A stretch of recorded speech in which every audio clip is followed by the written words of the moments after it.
안녕하세요.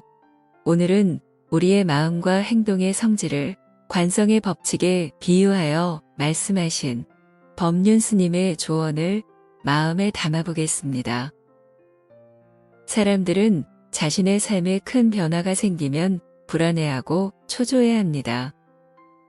특히 오랫동안 직장 생활을 하다가 은퇴하신 분, 퇴직하신 분들은 갑자기 일을 하지 않는 것이 어색하고 무언가 다른 일을 계속 해야 할 것 같은 불안함을 느끼게 됩니다.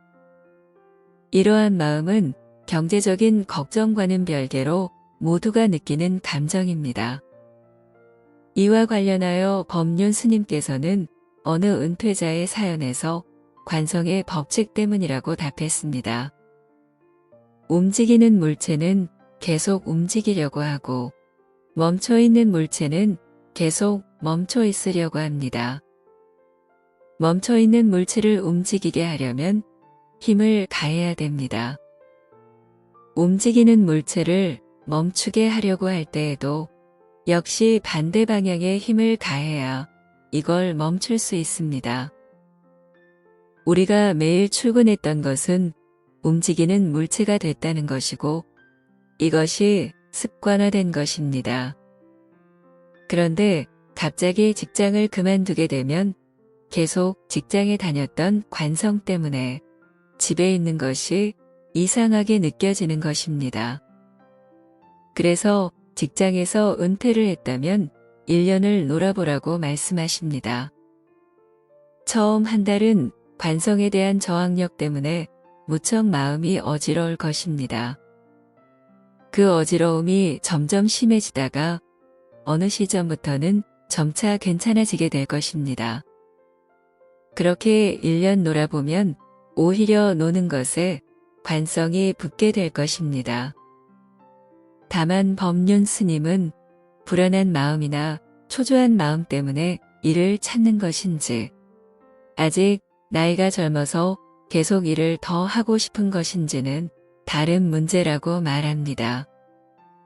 일을 해야 하는 명확한 이유가 있다면 일을 하는 것이 맞지만 관성에 의한 불안 심리 때문에 일을 하려는 것이면 죽을 때까지 이 성질로 살아야 되므로 죽을 때까지 일하다가 죽는다고 말씀하십니다.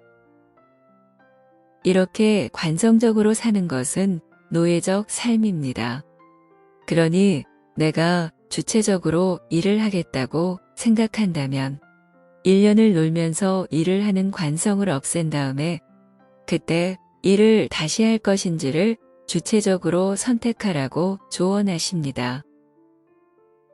법륜 스님의 이 조언은 우리의 삶에서 변화를 받아들이는 자세와 주체적 선택을 어떻게 할 수 있는지를 깨닫게 합니다. 모든 변화는 저항을 받습니다. 인생에서의 변화는 불안과 초조함을 통해 저항을 받고 있음을 느낄 수 있습니다. 이러한 상태는 시간이 지나면 점차 괜찮아집니다. 그리고 새로운 관성이 생기게 됩니다. 그렇게 새로운 관성이 생겼으면 나의 주체적 선택에 의해 또 새로운 변화를 만들어낼 수 있습니다. 주체적으로 사는 삶은 관성에서 벗어나 자신의 목표와 가치에 따라 삶을 적극적으로 조정하는 것을 의미합니다. 자신의 선택과 의지를 바탕으로 삶을 설계하고 행동하는 것을 의미합니다. 자유롭게 선택할 수 있는 영역을 확장시킴으로써 보다 의미 있고 풍요로운 경험을 쌓을 수 있게 해줍니다. 여러분은 지금 어떤 관성에 빠져 있나요? 아니면 관성에 저항하는 큰 변화의 상황에 빠져 있나요? 관성은 우리가 편리함이나 안정성을 추구하는 자연스러운 성질입니다. 현재의 모습을 유지하는 관성에 빠져서 변화를 시도하지 않는 것도 좋지 않지만 우리의 삶에 큰 변화가 생겼을 때 불안과 초조한 마음 때문에 다시 기존의 습관으로 빨리 되돌아가려는 것도 좋지 않습니다.